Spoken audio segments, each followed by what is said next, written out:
Okay, Bismillah, alhamdulillah, wa salatu wa salam ala rasulillah. So inshallah we continue with our reflection on the Quran. We want to just kind of review really fast so we keep in tune with where we were at. And when we look at going back to Surah Al-Alaq, when we look at what they call the mihwar is the axis. Mihwar is the axis. We see that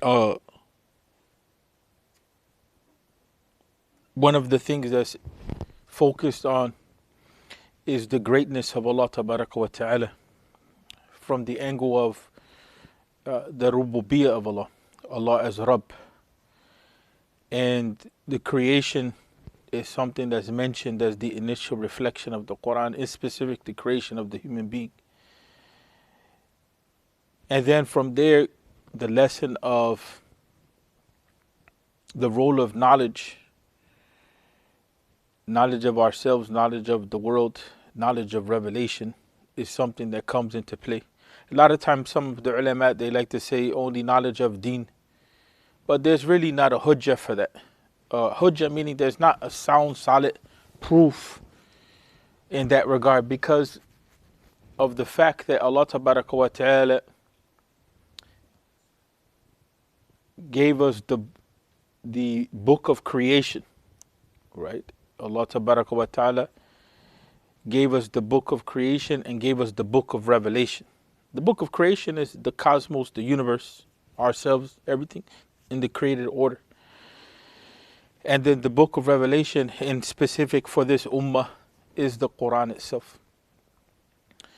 So that's the axis around which Surah Al-Alaq revolves around.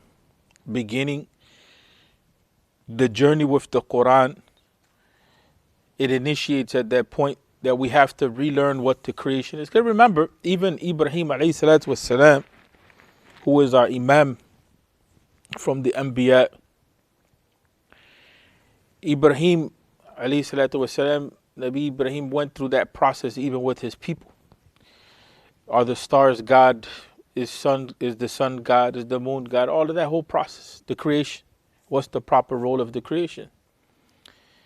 And that has been a debate amongst the in the dunya for a long time. The Greeks themselves, who are prized to be the fathers of democracy and science and all, that's the claim.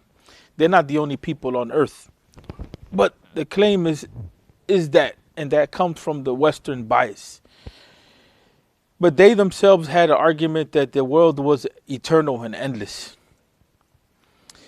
And some people, the materialists, will give you that, even that type of concept in today's time. When there's no belief in Allah Tabaraka wa Ta'ala, that's the end, that's the default belief. Right? There's no questioning, well, where did this come from? Is there a beginning or end? Or at least is there a beginning or an end to me? And even you have some people in the dunya that they're just waiting for the right break in knowledge. So they'll freeze the body. There's a whole movement like that in freezing the body. And they say, well, it could be at some point in time resurrected through some scientific process. But in any event, Islam puts everything in its proper place. So there's no way of going outside of that system. Some of our ulama, in their attempt to preserve the deen, emphasize one angle. And so then it also becomes problematic, it becomes superstitious from the angle that, when you emphasize one side over the other, you get superstition. You can't just ignore the dunya, in other words. I remember when I was in Egypt, because of the issue of corrupt government, and there's a spiritual lesson in here. They have something that's basically is like a mahkama. It's like a court system, but it's in the spiritual realm. So when you can't get your hajjah fulfilled, your need fulfilled in the dunya, you go to this masjid and that masjid and this masjid. Mostly the masajid are associated with Ahl al-Bayt or the family of the Prophet Muhammad sallallahu alaihi wasallam, and even including Imam Shafi. So you take a piece of paper, you write what you need, and you take it and you put it in all those places. That's the level that some of the Muslims reached because of the issue of the affairs of the dunya not being correct. And so that's exactly what the Prophet Muhammad sallallahu alaihi wasallam was trying to pull us out of when he was in the cave of Hira contemplating Jahiliyyah and the situation of the human beings in Jahiliyyah, especially his people. He was looking for an exit out of that, and the Quran came as that reality. So that's the first revelation. The Quran came as an exit from that reality. And it came to elevate the condition of the human being and put everything in its proper place. And so we see the issue of jahl, regardless of whether we want to ignore it or not, whether it's jahl meaning ignorance with regard to knowledge of ourselves or regard to the revelation or the creation or good behaviors or rules of justice or the issue of the akhirah. Some people say they believe in God, but they don't believe in the akhirah. To put everything in its proper order according to what's necessary for the human being to believe and act upon, that's what the Quran came for.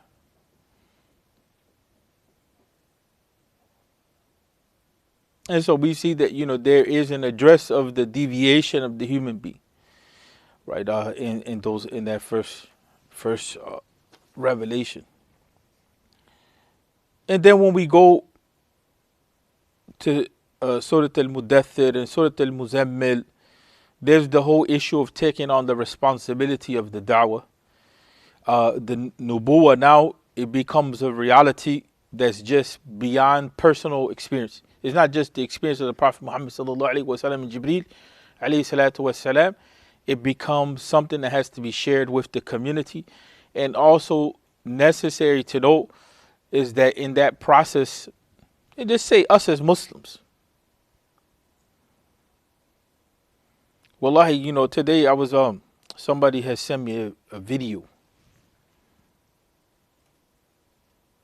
about the Muslims in India. May Allah facilitate for them. And there was some sort of protest that was going on. And so the military police, they were beating up this guy. So about 4 or 5 sisters, Muslim sisters with muhajirat, with hijab, they took and they surrounded the brother. And so it kind of put a limit to the police beating. And you look at that stuff, and then no matter what they were doing, they were trying to find a way to still hit him, but then they had enough respect not to hit the sisters. But you look at the conditions, and you ask yourself, subhanAllah, like everywhere there's some sort of major tragedy. And so the issue of raising that point and tying it back into our reflection on the Quran is that, okay, we have the deen, and we have this responsibility of shouldering the deen and carrying the deen. But there's no doubt that for the Prophet Muhammad sallallahu alaihi wasallam, tahajjud was legislated. That the praying in the late part of the night when there's only you and Allah is legislated. And there's no doubt that we have to remind each other that there's no way we're going to carry these situations. These situations that we're seeing, that we're experiencing in our lives, in families, in the communities, in the ummah, it's too much. It's enough to crack anybody. It's enough to crack anybody. So you still have to live, you still have to function, but you need some sort of, some connection with Allah to renew you. And so that's the same thing with the da'wah. That was the initial response that, look, this is weighty. This issue of knowing that there's an alternative to what's going on and still calling to it in the midst of people don't believe, people don't support it. That's basically where the Muslims are at. That we have a deen. We have a beautiful deen.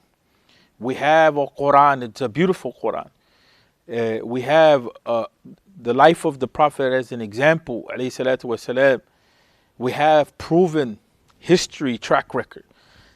But in reality, the world rejects it right now. And even some of us reject it. Not maybe at the level of the core of Iman, but some of us don't even believe that Islam is applicable, as a way of life.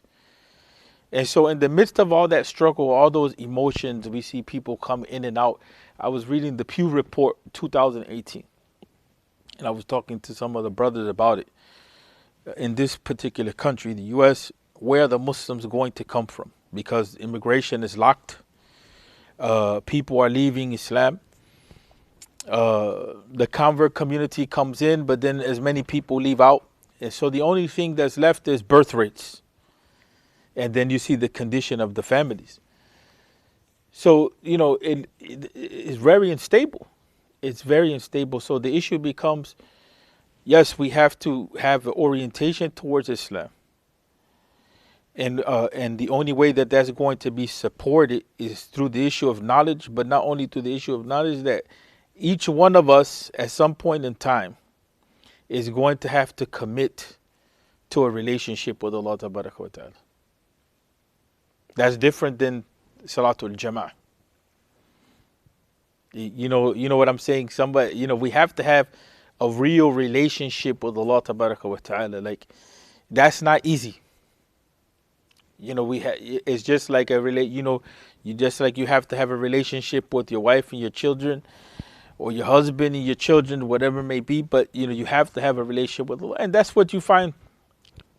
By the time we hit Surah Al-Muzammil, that's the reality. That tahajjud, that personal relationship with Allah Ta'ala, which is aside from anything else, that's what was the core of the Prophet Muhammad's life to the time he died. Because Salatul Tahajjud was an obligation on the early believers, and it ceased to be an obligation. Because there's only 5 salawat that are an obligation. Unless we say within the Hanafi madhab, we include within that the witr. But aside from that reality, is pretty much the 5 salawat. And so tahajjud ceased to be, an obligation on the ummah as a whole. But anybody that understands the spiritual life, they have an understanding that the tahajjud is the key, to the spiritual development.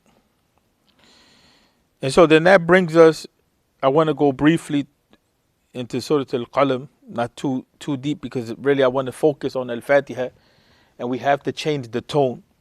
With Al-Fatiha, we have to go in more detail, not like a general concept. But Surah Al-Qalam, again, is a Mekki surah. All of the surahs that we have been dealing with, whether Surah Al-Alaq, Surah Al-Mudaththir, Surah Al-Muzammil, and Surah Al-Qalam, all of these are Mekki. They were revealed before Hijrah for the most part. And then you find that what comes right after this is the revelation of Surah Al-Fatiha. Surah Al-Fatiha comes as a whole surah that was revealed. All of the other surahs, they were revealed, part of them were revealed earlier on, but not the whole of them. So only some ayat of them were revealed. And so those ayat become the key lessons by which the ummah is being developed. So we look here, Surah Al-Qalam says this too is one of the earliest surah to be revealed, but its subject matter shows that it was sent down at a time when opposition to the Holy Prophet ﷺ had grown very harsh and tyrannical. And so that shows, what stage in the da'wah it was in. What stage in the da'wah was in. Again, the issue of the qalam is the issue, of knowledge. There's a lot of stuff to be said about the qalam from the angle of the sunnah, but we're not going to get into that with a lot of depth. But one of the things that is important to understand is how it is that the Quran is dealing with the conditions, that the Prophet ﷺ faced.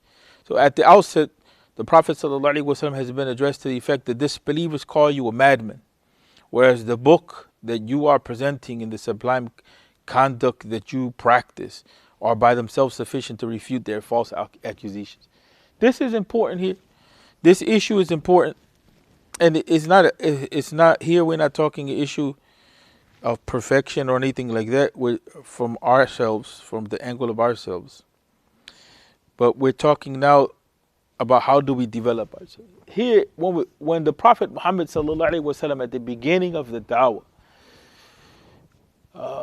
Surah Al-Iqra or Surah Al-Alaq, when the ayat of the Quran came down, and around that time of Surah Mudathir, there was Khadija, our mother, radiallahu anha, she comforted him about this issue, about how it was that he conducted himself. So there's two issues here. One is the issue of the Quran, and the other issue is how he conducted himself. And sometimes this is where we're failing, and this is where shaitan really gets into us. That shaitan will want us to destroy ourselves in our own character. Right? There's such a thing as called shubuhat and shahawat. The shubuhat are the doubts, and the shahawat is our desire. Shaitan uses both of these to come to us. So the shahawat will increase till we fall into a contradiction with ourselves. And then we either are going to go to tawbah, or we're going to try to justify it. There's no exit. It's either going to be we go to tawbah, and some of the ulama, may Allah bless them, they call that the state of qabd. The state of qabd, it can come in two ways. One is that sometimes you're engaged in a lot of ibadah or whatever, and prior to this experience that you begin to have, you tasted the sweetness of it. The sweetness of the ibadah. And then all of a sudden that sweetness stops. And you find yourself constrained. It's not so sweet. Salah is not so sweet anymore. It maybe even becomes a little difficult. And you may find reading the Quran may not be what it used to be. But you're not at that point where you find yourself that you're sinning or anything like that. It's just that it's not there. That's what they call the state of qabd. The sweetness is not there. The other side is you find yourself constricted as a consequence of the sins. And you may even find yourself depressed. And so that's the natural effect of the sin. That's on the other side. Right? Sometimes, just like sometimes we're healthy, sometimes we're sick. That happens in the spiritual life too. But also the concept of qabd can be used for the person that when they sin, they find themselves constricted. And so that release will only come if the person, is seeking Allah tabaraka wa ta'ala. Right? Is seeking Allah tabaraka wa ta'ala. And so that you have to admit that Allah tabaraka wa ta'ala, there's no way out except by turning to Allah. So that requires some sort of tawbah. So that happens as a consequence of the sin, the state of qabd. So the point here is that we have to look at ourselves in our practice of the deen. Remember, we talked about that before. You begin with your self-concept. But here, that's important because we need, in the midst of all of what's going on, we need something to fall back on. So if we're just depending upon, Islam is the haqq, the Quran is the haqq, but we're finding ourselves not applying the haqq, after a while we're going to have an issue with ourselves. But here, that's not the issue of the Prophet Muhammad sallallahu alaihi wasallam. Because the Prophet Muhammad was consistent with himself. He had integrity. He was Ameen before Islam. And the people knew him as that. His character was sublime. Alayhi salatu wasalam. But the non-believers, when he began to tell them, they knew his character, but when he began to tell them about the Quran, that's when they started to accuse him of being a person that was insane or whatever. They tried to get him to disbelieve in the reality of who he is now. Who he is now by this point is clear that he's from the people that are elected or chosen by Allah tabaraka wa ta'ala, right? To teach and preach and warn and so on and so forth.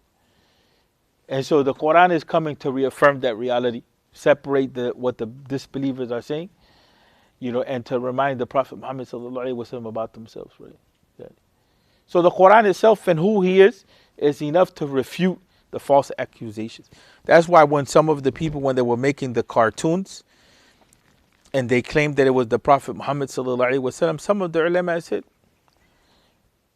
if you want to really uphold the dignity of the Prophet Muhammad, implement the Sunnah, have that sublime character in yourself.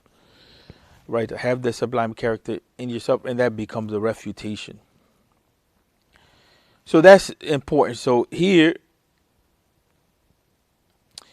the theme is that they will know who was the mad person and who was sane. Therefore, do not at all yield. I keep going back to that.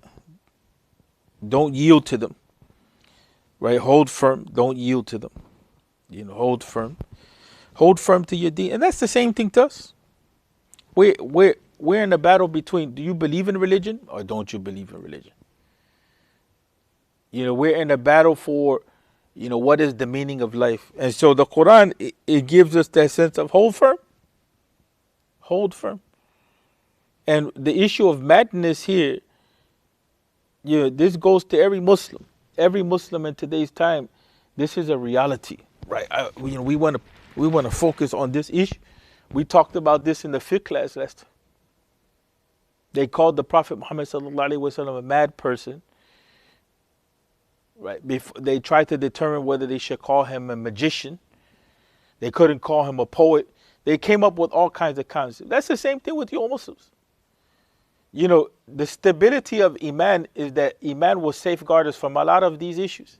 Of course, there's some mental health issues, which, may be physical or may be because of trauma or whatever. But there's a lot of things that happen because of lifestyle. Insanity that happens because of lifestyle. Like, you don't know the meaning of life. You open yourself up to drugs and partying and this and that, and you take it to the limit. And then after, years of that, you find yourself that you burned your brain out. Now your body is diseased. And then you find yourself in a situation of madness, right? You safeguard yourself from this, and you understand where sanity is at by safeguarding your iman in your conduct, right? That's what we have. We're talking to ourselves now. That's where the tazkiyat an-nafs comes in. This is the battle now. This is the battle in all of the developed world, whether it's in Japan. If you don't make it, if you don't make the grade, if you don't make the job, suicide. Right? That's where they have gone to that point. And in this society, it's the same issue. You know what I'm saying? We go from drug to drug. And mental health crisis is so bad that anybody who's a psychiatrist now will be employed for years. Easy.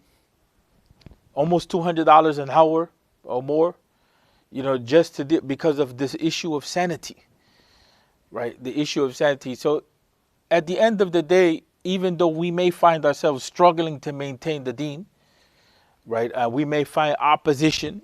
We may find that the stability comes from that. And so the Quran in that case, is framing this for the Prophet Muhammad himself, that who you are, they will question who you are. And the same thing with you. Who you are, you will be questioned who you are. The thing is, when we fall short on our character, the thing is when we fall short on having a commitment to the Quran, at least in this study and so on and so forth, that's where we begin to fall into contradictions. But, this is a call to integrity. It's not that easy too. It needs some mujahida. And this is one of the most problematic issues of eliminating the word jihad, or making the word jihad only war, is that it's impossible that we can achieve any sort of sublime conduct without any sort of jihad. It's a struggle. That's the reality. The aspect of jihad, a fundamental aspect of jihad, is that struggle with yourself. Some people say, oh, that's not the real meaning. Yeah, because there's a separation from the term qital, fighting, and the word jihad. The word jihad is way more. Nothing occurs without some sort of struggle. Even us coming into the world, it came through a struggle. You come from your mother's womb into this world, that's a struggle. For her, for you. You know what I'm saying? If the seed when it grows, when it comes from underneath the ground and it emerges out from the ground, it's a struggle. So, that's important, that we have to. The reason why I say that, because in a society which everything is fun, fun, fun, fun, fun, and everything is supposed to be nice, nice, nice, nice, nice. Any disruption or any hardship becomes a problem for the people. And that's not the way that we understand the world as Muslims. You know, we understand the world as Muslims that there's an aspect of life which it requires effort from us. And that's really what we mean in that regard. So that's fundamental, that we have to stay firm, right? We have to be consistent with who we are. This is our real identity. The identity comes back to the issue of we believe in Allah Tabaraka wa Ta'ala and we believe in the Prophet Sallallahu Alaihi Wasallam, and there's a certain lifestyle that comes with that. Whether you eat biryani or whether you eat rice and beans or whether you eat lamb or this and that, that's on a side issue. That's not the core of identity. That's something that we're used to, but the core of identity is these values which uphold who we are as human beings and our dignity, right? And allow us to be families and communities and so on. So everything else is just, other side issues. They're important, but they're not the core issue. You eliminate these things, it doesn't matter if you have the best biryani on the earth or you have the most expensive lamb. You just have the life of Jahiliyyah, right? Of the life of Jahiliyyah. So the disbelievers call you a madman, whereas the book that you are presenting and the sublime conduct that you practice are by themselves sufficient to refute their false accusations. Here we learn the seerah of the Prophet Muhammad sallallahu alaihi wasallam. What it was that he was going through. Soon they will see as to who was mad and who was saying, therefore, do not at all yield to the deen of opposition being kicked up, or the din of opposition kicked up against you. For all this is actually meant to cow you and make you resort to a compromise with them.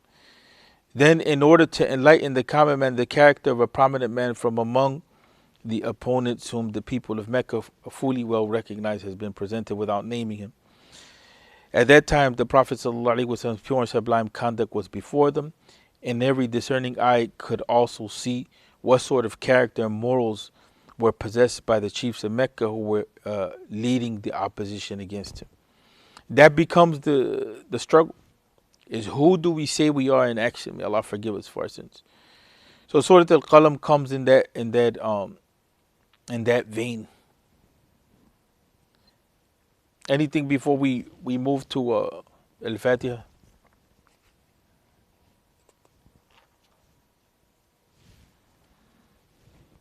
So Al-Fatiha, this surah is named because of its subject matter, Fatiha, in which it opens a subject or a book or anything other.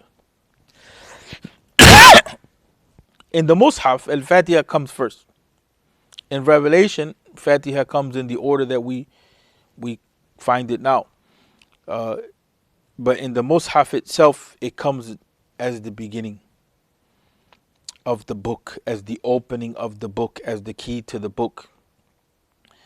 It is one of the various earliest revelations to the Prophet ﷺ. As a matter of fact, we learn from the authentic hadith that it was the first complete surah which was revealed. It was the first complete surah which was revealed to the Prophet Muhammad ﷺ. Before this, only a few miscellaneous verses or ayat were revealed which form parts of Alaq, Muzammil, Mudathir, Qalam, like that. And so this surah is in fact, here he's saying that it's a prayer. It's a prayer which Allah Tabaraka wa Ta'ala has taught to all who want to make a study of the Quran. It has been placed at the very beginning of the book to teach this lesson to the reader. If you sincerely want to benefit from the Quran, you should offer this prayer to Rabbul Alameen. The translation of Lord, we talked about that before. It's not a very good it's not a very good word to translate. It's the word Rabb. And we'll see that it contains so many meanings that the word Lord, it doesn't allow us to get to those meanings. This preface or this beginning point is meant to create a strong desire in the heart of the reader to seek guidance from the Rabbul Alameen, who also can grant it. Thus, Al-Fatiha indirectly teaches that the best thing for a human being or for man is to pray for guidance to the straight path, to study the Quran with the mental attitude of a seeker after truth, and to recognize the fact that Rabbul Alameen is the source of all knowledge. He should therefore begin the study of the Quran with a prayer to him for guidance. And from this theme, it becomes clear that the real relation between Al-Fatiha and the Quran is not that of an introduction to a book, but that of a prayer and its answer. And that's we have something that's called Ilm al-Munasabat. So here, when he says this point,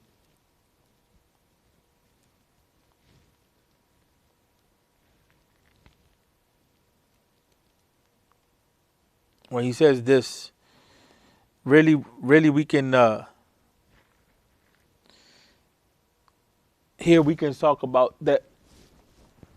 If we look at the meaning of Surah Al-Fatiha, and if we look at the meaning of Surah Al-Baqarah, or at least if we look at the end part of Surah Al-Fatiha, and we look at the beginning part of Surah Al-Baqarah, Surah Al-Fatiha is asking, we're asking Allah Tabaraka wa Ta'ala, like Dr. Fadl Samurrai, who's from the ulama of Iraq. May Allah make it easy for them. He's a great scholar in the Arabic language. You know, he talks about these types of relationships in the language, in the Quran itself. Surah Al-Fatiha, we're asking Allah Tabaraka wa Ta'ala for hidayah. And then the Quran is being presented as huda. He's not the only one that says it, but if you look at the words hidayah, ihdina, and you look at the word huda lil muttaqin, huda, you know, the Quran is described as both, right? In that sense, you see the relationship between the two parts of the Quran. And that's the interconnectedness that's there in the Quran, right? Al-Fatiha is the prayer from the servant, and the Quran is the answer from the master to his prayer. And that's really how we should hear more is talking about how should we look at the Surah Al-Fatiha. Right? That's really the situation. That we should look at Surah Al-Fatiha is like we should look at this as a way that we present ourselves to Allah Tabaraka wa Ta'ala, and then how we, look at the Quran as a whole. We're asking, we should look at Surah Al-Fatiha as a way that we're asking Allah Tabaraka wa Ta'ala how to properly ask Allah Tabaraka wa Ta'ala, and then we should see that Allah has answered that already. The dua for guidance, Allah has answered that with the Quran itself. That's one way. This is one way. And most of the reasons why you will find this type of teaching is because we recite Surah Al-Fatiha so often. Right? So often. And so that we know our position from the Quran. This is the guidance you begged for me, that you asked for. Right? That you asked for. And so,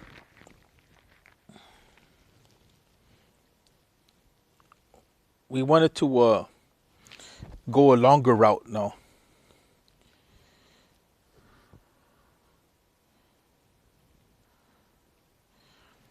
Which was needed now is to really kind of sit with Al-Fatiha and with more detail. And that's kind of that's the route. The Tafhim at this point, the way that we have it organized, just gives us general meanings. Right. One of the things that comes up before going into the we got a message that whoever wants to drink some chai, there's chai in the kitchen, I believe. The Quran, it teaches us the Surah Al-Fatiha teaches us about Aqidah. It teaches us about Ibadah. And it teaches us that Islam is a way of life. So when we look, for instance, the first thing that comes, when we look at Alhamd, this is important to understand. It's a good reflection.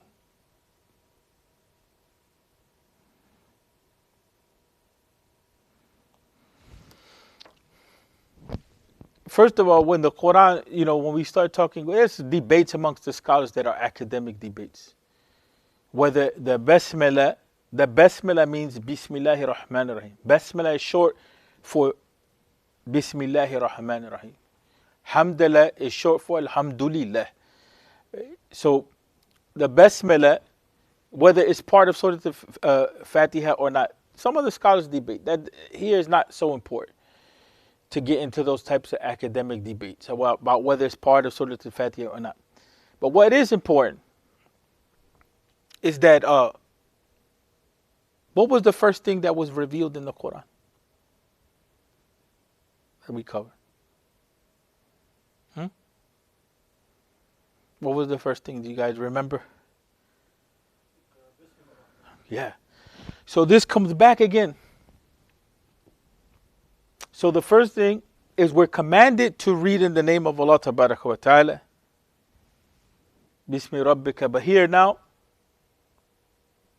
instead of just saying Rabb, now we're asked to recite Al-Ism Al-Azim, the name of Allah Tabaraka wa Ta'ala. Some of the ulama, many of them, they say Al-Ism Al-Azim, or the great name of Allah that encompasses all of the names, is Allah.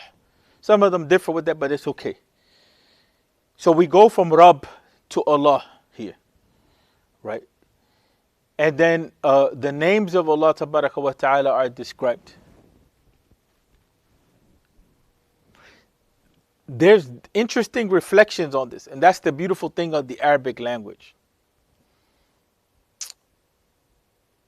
One is that some of them say Ar-Rahman is like for all of the creation, for everyone, regardless, no discrimination. And then Ar-Rahim is specific to the believers, especially in the hereafter. Right, the relationship that Allah Tabaraka wa Ta'ala has. That's one thing to say. Others say that the term Ar-Rahman, which is to have like a compassion, a mercy, that this is something that's continuous. Right, it's not continuous. It's something that happens for a time, and then it has to be revived again. Like for instance, because of the way that the scale is in the Arabic language, like the word ghadban, there is something like you can't, like ghadban is to be angry. Like you can't be angry all of the time. You're angry for a short period of time, it goes away, and then that type of characteristic may come back. Or you're hungry, jaw'an. Jaw'an, it means that you're hungry. So you can be hungry for a short period of time, you eat and it goes away. So the idea here is tajaddud, that it goes and it comes back, goes and it comes back. It renews itself in its relationship to the worlds.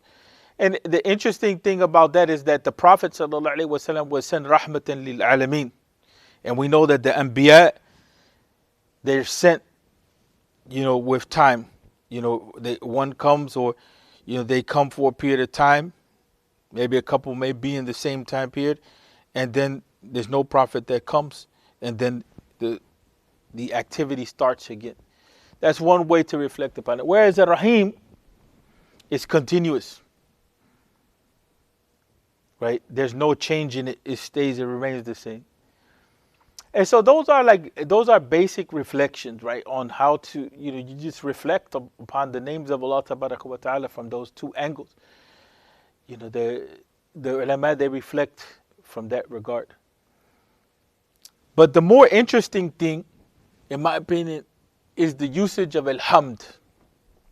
Here, Alhamd is used versus saying Ahmadu or Nahmadu, that I praise Allah Tabaraka wa Ta'ala, or we praise Allah Tabaraka wa Ta'ala. Even the word praise is not sufficient, because of the word hamd is so interesting as a word in the Arabic language. Here, the word hamd,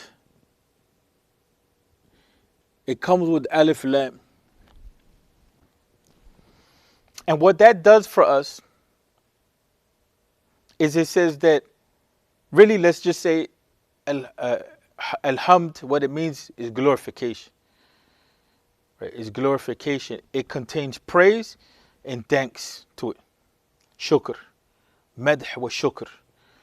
But the thing about it is that because it uses the definite form, alhamd, that's the first thing that it begins with. Really here we should say glorification be to Allah. Glorification be to Allah. Because the madh has a limitation. And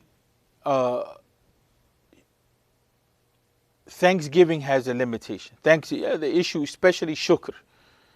Alhamd sometimes is opposed to shukr. What's the difference between them? What's the relation? Well, shukr is if you give me. One is the shukr. What was the other word? Alhamd. Madh, yani madh. It's praise. Like you did a good job. Serious, it's a praise. You did a good job. Right? So if you give me something, I believe like in order to sometimes to say shukriya, that type of thing. So it's usually as somebody does something. Here the word alhamd, Dr. Fadl Samarai, he brings some things in it that are amazing. First of all, it contains praise, it contains the shukr. But because it's not saying I'm praising Allah. I can never praise Allah with everything that's necessary to praise Allah. Whatever I do will always be limited. The same thing with glorifying Allah. Right? The same thing with thanking Allah tabaraka wa ta'ala.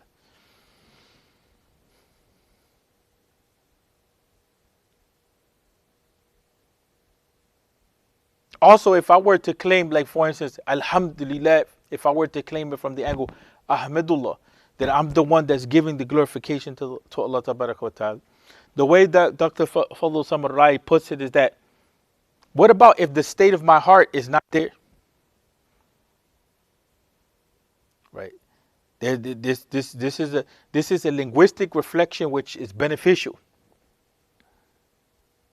Like he even says, for instance, there's a difference between saying La ilaha illallah and saying Ashhadu an la ilaha illallah.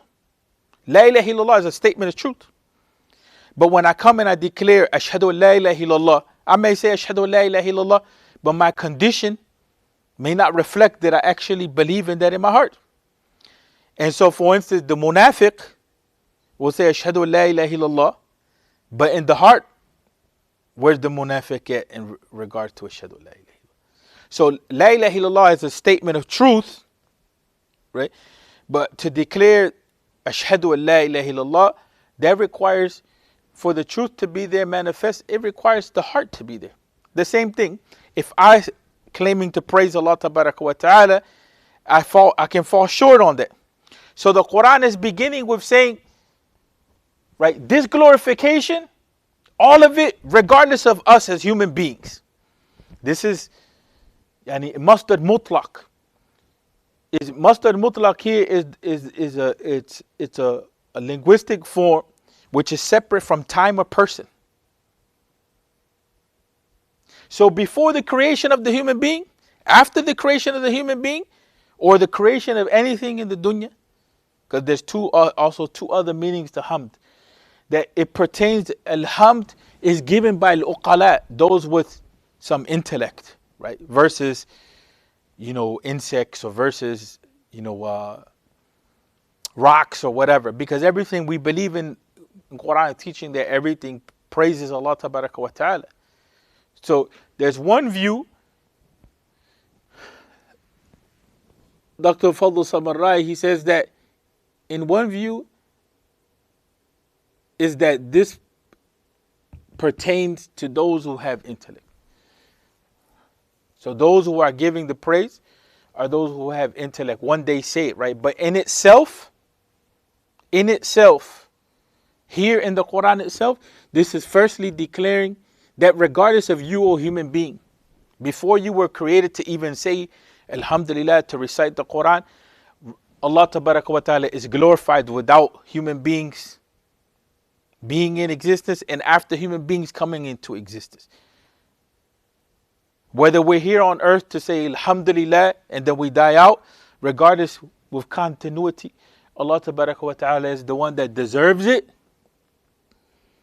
And it will be with us or without us, and it's in its absolute form outside of time or place or whatever. Right?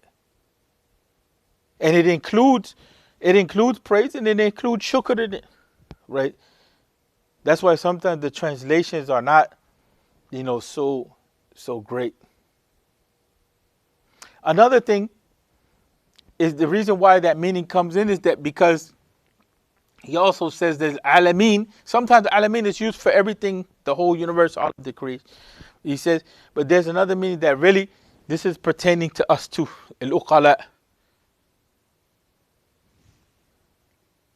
Right? That Allah tabaraka wa ta'ala is Rabb al-alameen. In Surah Al-Alaq we saw that Allah tabaraka wa ta'ala is the one, is the Khaliq. Right?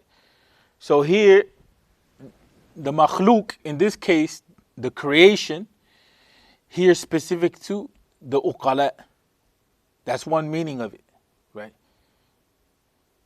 So then here we have to be in a state that, and that goes back to the point of the issue, the issue of where the heart is at. A lot of times, Allahu Akbar, Alhamdulillah, Rabbil Alameen. It's like we're not there with it. It's different than Allahu Akbar, Alhamdulillahi Rabbil Alameen. And you're with the meaning. You're with the meaning. That who we're talking about here, before we even talking about Allah Tabaraka wa Ta'ala, we're talking about a glorification which doesn't even need us. We're talking about a glorification which will be there with us or without us. And we're talking about a glorification, right, that Allah Tabaraka wa Ta'ala, has right over. Right?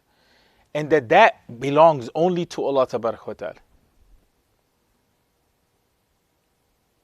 Not to a human being, not to anything else.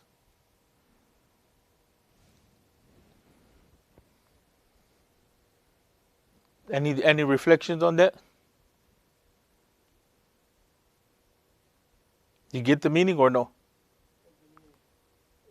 The alameen, is it like you're talking about all the creation? The meaning that usually given, like even over here, all the world. Right, because of the awalim, the form of this, this is not the form awalim, so to speak. The form that this comes in, the way that Dr. Fadl Samarai puts it out is that there's a subtle difference. That's one meaning. Sometimes they give it to all of the creation. Like the Native Americans were better at that.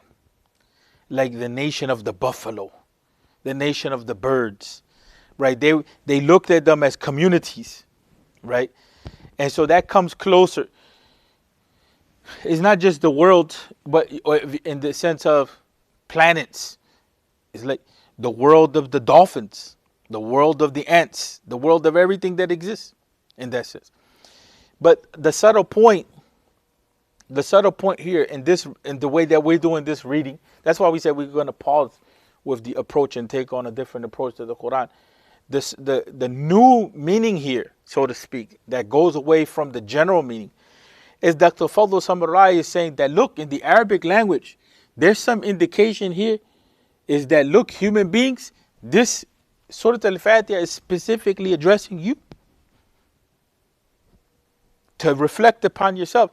That this hamd, it was there before your creation, and after your creation it will continue. Right?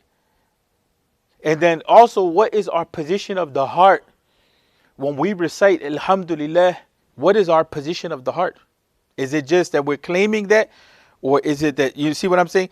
So one of the things that he said, that in this form, it saves us the problem of nifaq. The problem of nifaq is like, alhamdulillah, ahamdu, not alhamdu, ahamdu, right? If I'm the one that's saying, I'm praising you, Allah, and in reality, that's not where we're at, then there's a discrepancy between the heart and the tongue. Everybody's with me on this? We're understanding, or there's some confusion? Huh? By using that form, alhamd, right? it should be that, that all glorification is for Allah. Because praise by itself, that doesn't do it. All glorification, and then within glorification is praise, is exaltation, ta'zeem. We're exalting Allah. So we have to acknowledge who Allah is.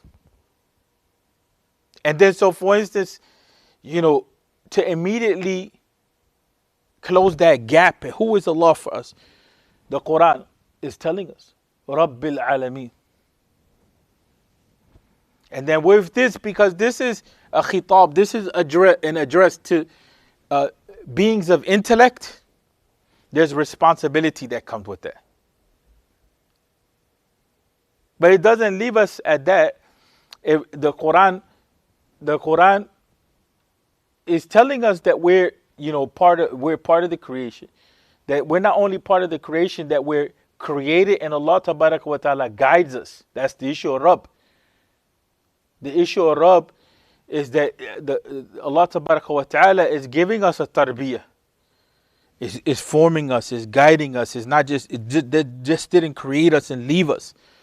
Right?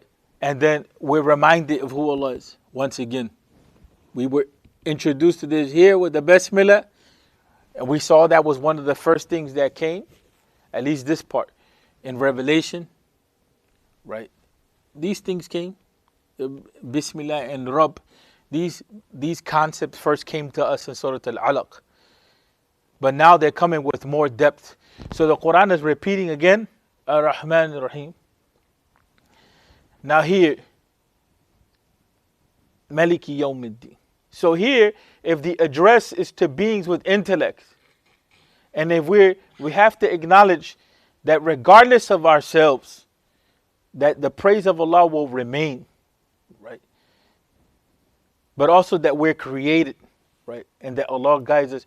That in that process we have to acknowledge, and then who Allah is, Ar-Rahman Ar-Rahim, but we have to acknowledge that we come to account. So yes, there's a sweetness, a softness, loving, compassion, mercy, those things are represented. But then here, Maliki Yawmiddin is telling us, the true owner of the creation, الذي عنده حق التصرف, the one who has the right to command what's going on in this reality, right? With the Alameen is Allah Tabaraka wa Ta'ala. But hidden in here is the attributes that, punishment will come if you don't take the right course. But it's in a nice way, right? It's not. Maliki Yawmiddin is letting us know who Allah is. It's not scaring us away, right? We're not being scared away. The Fatiha is bringing us in. We're not being scared away with, you're going to hell, that type of thing. You know what I'm saying? It's not. But the meaning is deep in here. That it's a possibility, right? But you're just not left at that to be punished and that's it. No, you're being guided, Rabb. Right? You're being guided by the one that has the right to be praised, glorified, thanked, right? Who is it? Ar-Rahman Ar-Rahim. Right? That in both worlds, in this world and the hereafter, Allah Tabaraka wa Ta'ala allows the sun to shine on the believer and the unbeliever, on the person of ibadah and the one who's a sinner. And then here, now it comes, إِيَّاكَ نَعْبُدُ وَإِيَّاكَ نَسْتَعِينُ. This is a very interesting reality. One of the scholars in the Arabic language who did tafsir on this, he said, basically the way he presented this, he says, especially this beginning part, إِيَّاكَ نَعْبُدُ. He says, when we talk about ibadah, so here we go from rububiyyah, that Allah is Rabb, to ubudiyyah, who we are. Right? What is the right of Allah?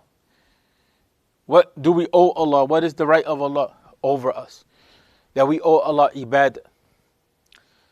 But one of the things that he was saying is that here, This is an equalizer. Mostly nobody else was talking like that.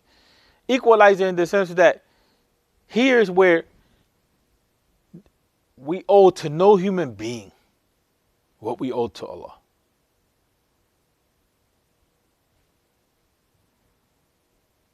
Not love, not, fear, none of those things. We owe to no human being, to no creation, nothing what we owe to Allah Tabaraka wa Ta'ala. So before the reliance upon Allah, al-isti'ana, which that's another thing, is that here relying, trusting, these two things are a fitna in today's time. Right? When you look at Syria, the political situation, political leader was like, you don't do what I want, I'll just wipe out the population. Even they call it isti'bad, right? That's the whole concept of just totalitarian type of idea. You have the whole concept of slavery, where one human being dominates over another human being. That's why in Islam, the tendency is toward freedom. Even if slavery was allowed for prisoners of war, that was the at one point in time, slavery was allowed for prisoners of war. All the other doors to slavery were closed in Islam. Yeah, that's just a reality. And then I think it was like in the 1867 or something like that, there was an agreement that was signed in the Muslim world, which sometimes it was not upheld, which was to do away with slavery.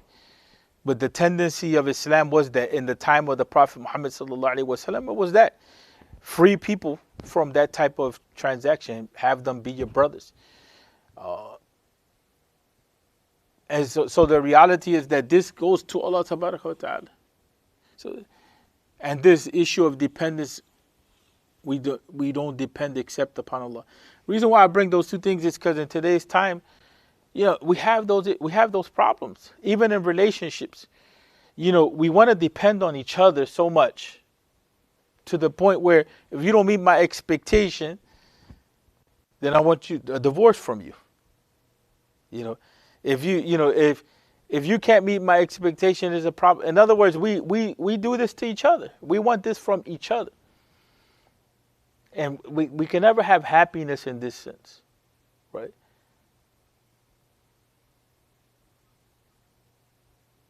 There's some things, we support each other, we take care of each other, but there's some expectations sometimes you see in people. You can't have the same expectations that you have from Allah Tabaraka wa Ta'ala from human beings, right? The issue of ibadah too, if we say we worship Allah, part of ibadah is that we have rights over each other. Those rights are spelled out. What are the limits with each other in the Sharia, right? When I make a contract with you, whether it's a marital contract or whether it's an economic contract, we come to an agreement. These are the boundaries of the relationship, right? It's not just an open-ended, I get whatever, whatever I want from you is, it has to be done. And sometimes even we have that problem even, with each other in relationships. There has to be some balance that's there. And then the sirat, the word sirat al-mustaqim, one of the things that's very interesting about this is that the shortest point, the shortest path between 2 points is a line, so to speak. So the sirat is like that. It's that line which is direct to get where you need to go, right? That this is not just a path. This is the way to get where you need to go. Right? And so here we have talab al-hidayah. We're asking Allah Tabaraka wa Ta'ala to guide us. Right? So whether it's here, Iyaka na'budu, or whether it's here, Ihdina, we have the concept of jama'ah. So some of the ulama, they say Islam dinul jama'i. Dinul jama'i. It's a collective, it's a group, way of life, religion, so to speak.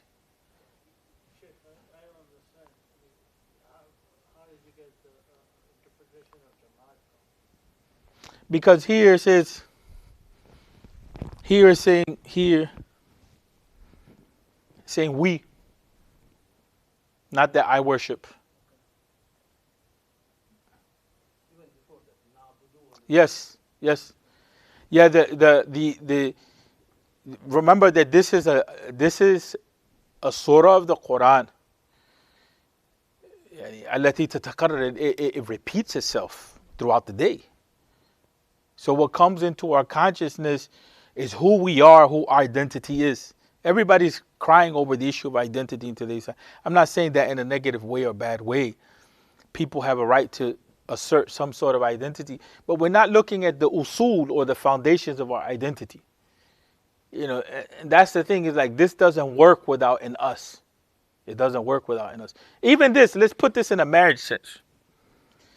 In a marriage sense, do you think a relationship's gonna last if we don't worship Allah together, if we don't depend on Allah together, husband and wife? Will it last? It may stay together, but will it even be anything? Nobody has answers.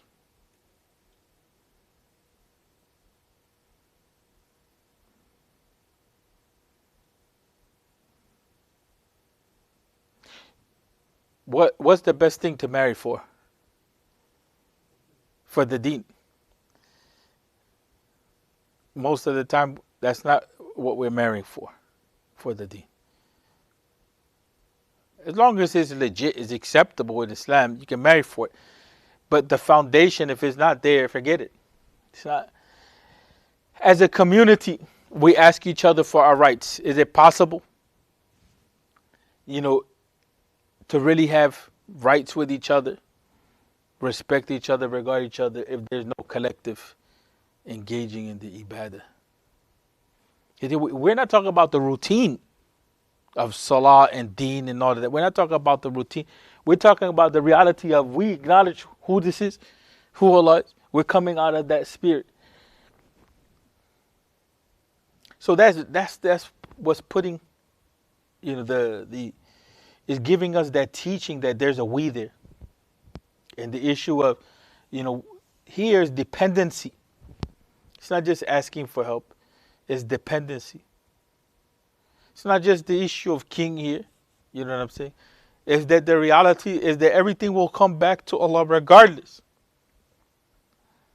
That Allah has the sole determinate right of control, and whatever Allah wants to happen will happen.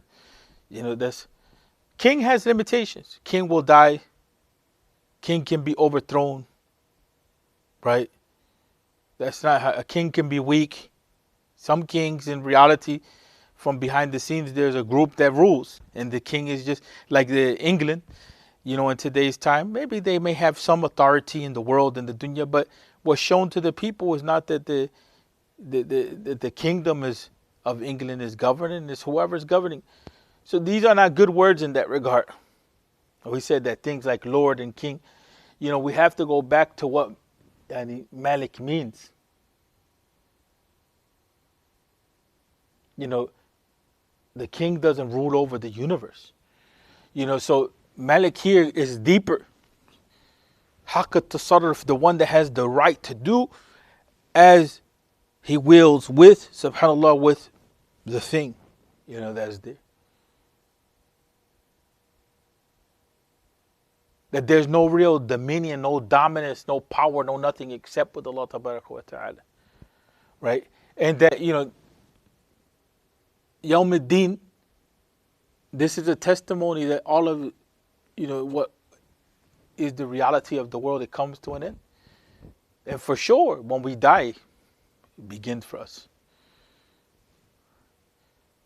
The collective Yawm ad-Din or Yawm al-Hashr and all that, how it happens for us, that's from the dimensions of the unseen. We know some details, but how that happens itself, how we're gathered on the last day and all of that, there's just aspects of that are from the unseen. And then here, it's definitely telling us that there's different right? There's different So one of the things that Shaykh Fadl Samurai, he says, when he says غَيْرُ مَغْضُوبِ عَلَيْهِمْ, he says that the ghadab here It's not just restricted to Allah, but also to the people. Hating for Allah, loving for Allah. That those who deviate, right? Those who deviate, right? That's a group of people. But this group of people here that gains anger, it can be also from the believers. That so it becomes compounded. Is the ghadab or the anger of Allah Tabaraka wa Ta'ala. Yes.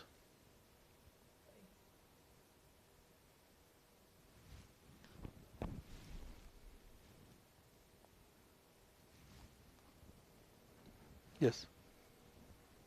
Going back, I've, I've heard Imams reciting both ways. Maliki Yawmiddin. Yes. Yes. Yes. Yeah. Yeah. Both true, Yeah. both correct. Yeah. Both are correct. One is correct or the other. No, the both are correct. Obviously, here Maliki Yawmiddin means Yeah. king. Malik is king. Yeah. When you say Malik, that's the owner. Hmm. So both are correct. Both are correct, but the word king, is not like, the thing is what we want to wipe out is meanings that we have in our mind about the riyad. We want to come back to the meanings as they are in the sense of the Arabic language. The thing about that is when you get into those details of the Quran, like when we hit here, when we talked about al-hamd here, how different than it is than just praise and thanks, and how it's separate from time, and that where are you going to find that in the translation? Even most of the tafsirs don't have that. You have to sit with the language. And so that point that you make is from the qira'at, is from the different readings of the Quran. So that's a knowledge which is completely even marginalized for most Muslims. And many of the tafsir, the average tafsir won't even bring that up. And there's some tafsirs that bring it up. Okay, these are the different subtle meanings that you can get because of the different forms of recitation. There's no doubt that the different forms of recitation give us extra meaning, right, in that regard. But what we're trying to do here is just dispel these types of limitations. Right? That's why we said we have to sit with it. If we sit with Surah Al-Fatiha on this level, there's other things that we get out of this. There's other meanings, of course, that we're going to get out of it. We didn't even go into Qurtubi.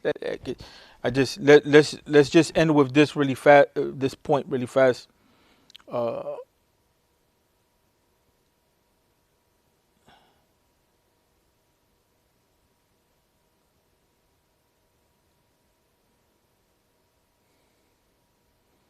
Let's just look at this really fast.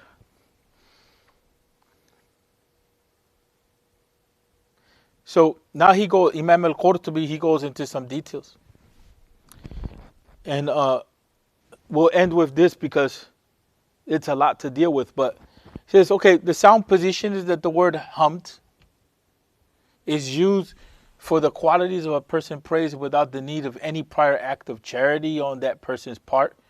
Thankfulness is praise for the one thanked because of some good that he has done. Based on this definition, our scholars say that praise is more universal than thanks, or alhamd is more universal than shukr, because it comprises both praising and thanking. Right? That is particular. Thanks is particular to being directed towards someone who did some good to you. So the word praise is more general and is used in the ayat because it is more than thanks. It's mentioned that Jafar as-Sadiq said, praise be to Allah or hamd, right? Alhamdulillah, is a way of praising Him with the attributes with which He has described Himself. And the word hamd is used because it is made up of the letters ha, mim, and dal. Ha is from oneness, mim is from dominion or mulk, and dal is from the everlasting daymuma. Right? That's one way of seeing it. He put that in the tafsir. But the point being is that when you start going deeper, this is a more linguistic thing.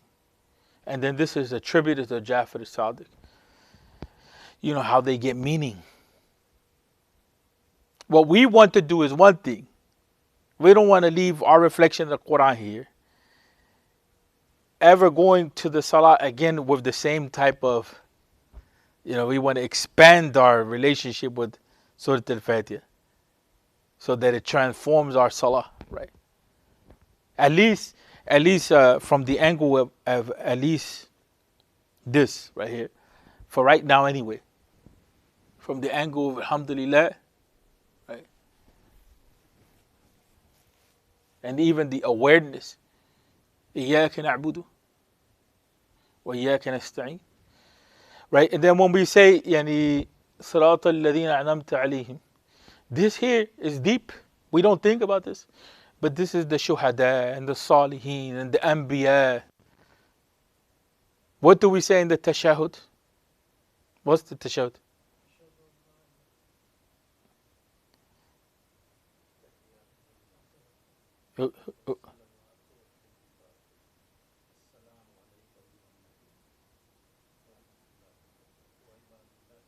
وَعِبَادُ اللَّهِ صَالِحِينَ.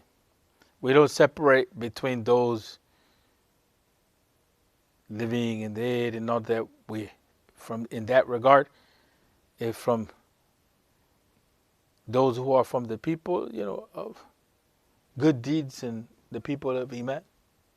Even though, we only depend upon Allah, we only pray to Allah Tabarak wa Ta'ala, but in this regard, this is showing us that in this dunya, no matter how bad it gets, that there's a group of people in this dunya that Allah Tabarak wa Ta'ala has given them, the ni'am, the goodness, right? They are not the ones that Allah is angered with. They're not astray. They're on the haqq. Even if we feel that we're not from them, we associate with them. That's why we say that Islam is deen al-jama'ah, is a deen of the group. Without that jama'ah, we won't get that transformation. Right? The suhbah concept, right? The association with that jama'ah. We want to end on that note, right? We want to end on that note. But I want you guys to reflect on this, at least. This has nothing to do with time. It has nothing to do with a person, but it's the right of Allah Tabaraka wa Ta'ala. And it is deep to think about that the hamd will be is for Allah even before we were created. Right? And even the hamd will be there even if the angels didn't exist. And that the angels engage in this consistently. Right? What Allah wants from us, wants from us is submission. The angels have that automatically. Right? But the human beings, right, in this case, we have to make ourselves, disciplined into that process. Right? Either way, we come to account. Either way, we come to account for where we stand in regard to who Allah is. See, and for the Sahaba, this is another good exercise for ourselves. For the Sahaba, they contemplated Jannah and Jahannam.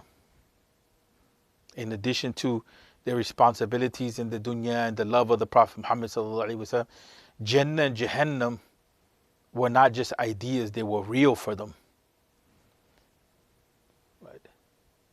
And that's contained in the, in the surah itself. Here, at this point, it becomes, what path are we on?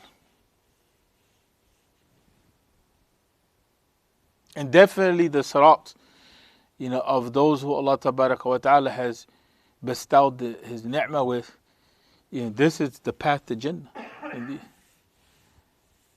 This other path is the path to, to Jahannam.